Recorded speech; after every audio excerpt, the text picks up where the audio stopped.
Cricket লাভার হিসেবে expect করি বাংলাদেশ সব ম্যাচ জিতুক, আর বিসিবির প্রেসিডেন্ট হিসেবে এক্সপেক্ট করি ভালো খেলুক। হ্যাঁ, দুই জিনিস। আমি ব্যাটিং সফল হওয়ার কোনো আমি সুযোগই দেখি না।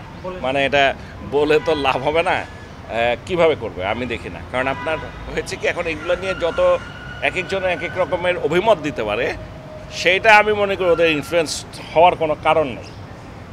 আমাকে যদি জিজ্ঞেস করেন আমাদের ওপেনিংয়ে 3 জনের মধ্যে কোন 2 জন খেলবে, এটা আমি বলতে পারছি না এখন। বাট এই 3 জনের মধ্যে 2 জন খেলবে। 3-এ শান্ত, 4-এ সাকিব, 5-এ তৌহিদ হৃদয়, না 4-এ তৌহিদ হৃদয়, 5-এ সাকিব, 6-এ মাহমুদুল্লাহ রিয়াদ, 7-এ অনেক, যদি আমরা এই কজন ব্যাটার খেলাই। তারপরে স্পিনার আসবে একজন। এখন এটা কি রিশাদ আসবে নাকি শেখ মাহিদি আসবে সেটা আমি জানি না, অপোনেন্ট দেখা হলে ঠিক করবে। আর 3 পেসার খেলবে, এটা হলো স্ট্যান্ডার্ড। এখন এর মাঝে চেঞ্জ হওয়ার সম্ভাবনা খুবই ক্ষীণ বলে আমার মনে হয়।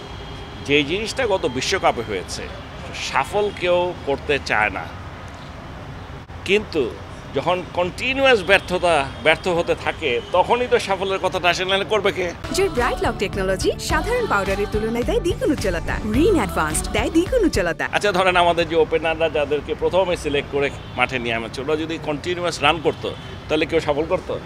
যখন পারছে না তখন নতুন একটা কিছু ট্রাই করে দেখছিল, এইটাকে বলে সফল। এইখানটায় T20-তে আমি তেমন কোনো সম্ভাবনা, মানে আমার কাছে কোনো কারণ এখনও মনে হয়নি যে সফল করতে পারে বা করার প্রয়োজন আছে।